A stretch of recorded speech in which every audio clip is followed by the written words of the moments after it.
નમસ્કાર મારા તમામ મિત્રો હું ભાવેશ પ્રજાપતિ આપ તમામ મિત્રોનું હાર્દિક સ્વાગત કરું છું। મિત્રો આજે સંબંધો વિશે 2-3 પોઈન્ટ ઉપર વાત કરવી છે।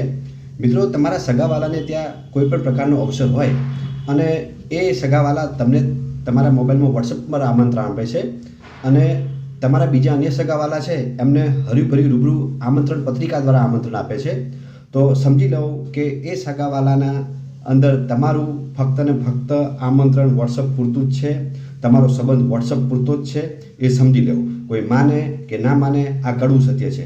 તમને તમારા સગાવાલો તમને વોટ્સઅપ પર આમંત્રણ આપે છે અને તમારા બીજા અન્ય સગાવાલાને રૂબરૂ હર્યુભર્યું પત્રિકા દ્વારા આમંત્રણ આપે છે, તો એ તમારો સંબંધ ફક્ત વોટ્સઅપ પૂરતો જ છે। આ એક કડવું સત્ય છે, માનું કે ના માનું આ એક સત્ય હકીકત છે। નંબર ઓફ ધ 2, હું બીજા પોઈન્ટની વાત કરું કે આજે તમને કોઈપણ પ્રકારની મદદની જરૂર પડી, તમારા સગાવાલાને ત્યાં કોઈપણ પ્રકારની મદદની જરૂર પડી, હું પૈસાની મદદની વાત નથી કરતો, ક્યારેક એવી તકલીફો જીવનમાં આવી જતી હોય છે કે આપણે એમને કોઈ તકલીફમાં કોઈને કંઈ કહેવું હોય, કોઈને કહેવડાવવું હોય અને તમારા સ્વજનોની જરૂર પડે, સગાવાલાની જરૂર પડે, ત્યારે તમે મદદ માગવા કોઈ એ હગાવાલાને ત્યાં જાઓ છો અને એ હગાવાલા તમને હા પાડે છે, પહેલી વખત હા પાડે છે કે હું આવીશ, બીજી વખત હા પાડે છે કે હું તારી મદદ કરીશ, અને તેમ છતાં પછી આપણને રિસ્પોન્સ ના આપતા હોય, આપણે માની શકીએ છીએ કે 2-3 વખત તમને કોઈ કામ હોય તો ના પણ આવી શકે, પણ ધારો કે 3-4 વખત આપણે મદદ માગીએ થોડા સમયના અંતરોમાં અને કોઈ આપણે રિસ્પોન્સ આપતા ના હોય, અડા આપતા ના હોય, તો સમજી જાઓ કે એ સગાવાલાને તમને કોઈ રસ નથી, તમારી મદદ કરવામાં કોઈ રસ નથી। કોઈ માને કે ના માને એક કડવું સત્ય છે, સત્ય હકીકત છે, તમારા સગાવાલાને તમને મદદ કરવામાં કોઈ રસ નથી।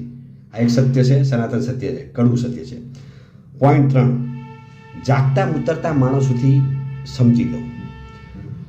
તમારા સગાવાલાની અંદર ઘણા પ્રકારના એવા માણસો હોઈ શકે જે જાગતા ઉતરતા હોય, જેને કોઈ વસ્તુની ખબર હોય પણ તમારા જોડે અજાણ થતા હોય, તમને સારું લગાડતા હોય, સારો દેખાવ કરતા હોય, એમના પેટમાં શું છે એ આપણે જ જાણતા હોઈએ, સત્ય હકીકત શું હોય આપણે જ જાણતા હોઈએ અને એ પણ જાણતા હોય, પણ આપણા જોડે સારા બનતા હોય, સારા દેખાતા હોય, આવા સંબંધોને પણ પારખતા શીખવું, આ પણ એક કડવું સત્ય છે।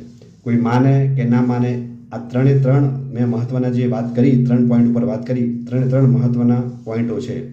હું કોઈ જોડે સંબંધ બગાડવાની વાત નથી કરતો, કોઈ માને કે ના માને, આ 3 પોઈન્ટ બહુ સમજવા જેવા છે। આપણે કોઈ જોડે સંબંધ બગાડવા નથી, પણ એ ખાલી સમજવા પૂરતી વાત છે। ધન્યવાદ, ધન્યવાદ, ધન્યવાદ।